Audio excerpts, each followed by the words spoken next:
নীল কি সত্যিই এত ধনী? আর যদি তাই হয়, তাহলে সে এখনো গরিবের জীবন কাটাচ্ছে কেন?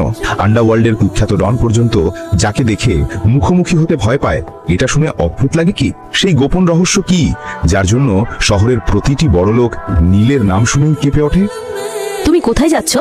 আজ বাবার মৃত্যুবার্ষিকী, তাই আমি একটু মন্দিরে যাচ্ছিলাম। যেতে পারি? এটা আমাদের মেয়ের দুর্ভাগ্য ছিল যে সে তোমাকে বিয়ে করেছিল। কিন্তু টন্তু কিছু না, আমার সঙ্গে কথা বলিস না, রান্নাঘরে যা, কাজ কর। জামাইয়ের সম্মান তো দূরের কথা, আপনি ওকে চাকরের থেকেও খারাপভাবে ব্যবহার করেছেন। নীলের বাবা মা ওর ছোটবেলায় মারা গিয়েছিলেন। তারপর থেকেই সে আপনার জাবেরি পরিবারের সঙ্গে ছিল।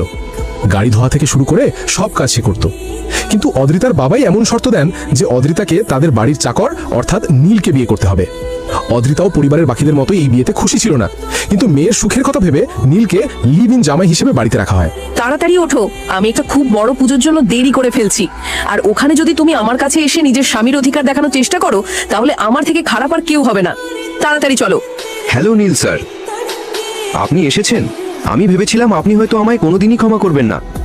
আমরা আপনার বাবার মৃত্যুবার্ষিকীর পুজোর সব ব্যবস্থা করেছি। শহরের সব বড় পণ্ডিত আর ব্যবসায়ীদের পরিবার এখানে উপস্থিত। কিন্তু আপনি এসব আমার জন্য করছেন কেন?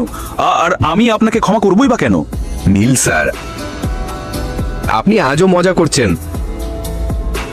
আমি বুঝতেই পারছি না এসব কি হচ্ছে। চলুন আমার সঙ্গে, আমি সব বুঝিয়ে দিচ্ছি। চলুন চলুন।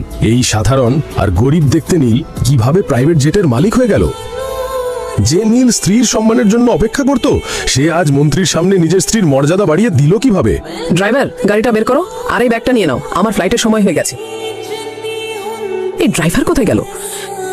নীলকেও সকাল থেকে কোথাও দেখা যাচ্ছে না। কাজের সময় সবাই হাওয়া হয়ে যায়। যদি আজ দিল্লি ফ্লাইট মিস করি, তাহলে মন্ত্রীর সঙ্গে মিটিংটা আর হবে না, আর সরকারের সবচেয়ে বড় প্রজেক্টটাও হাতছাড়া হয়ে যাবে। ড্রাইভারের মা অসুস্থ, তাই ও যেতে পারবে না। আমি গাড়ি চালিয়ে তোমাকে এয়ারপোর্টে পৌঁছে দেব। কাজের সময় সবার অজুহাত মনে পড়ে। চলো।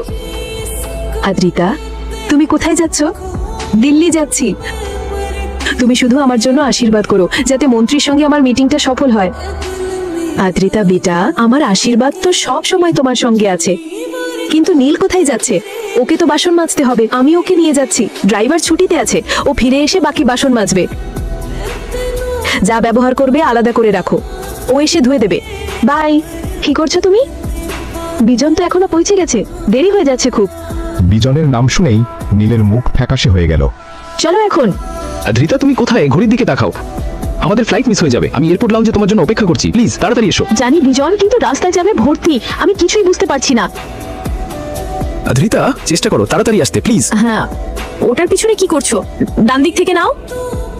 এখন কি করব বিজন? কত কষ্ট করে এই অ্যাপয়েন্টমেন্ট পেয়েছিলাম মন্ত্রীর সঙ্গে। মনে হচ্ছে আমাদের শেষ সুযোগটাও চলে গেল কোম্পানিকে ডুবে যাওয়ার থেকে বাঁচানোর।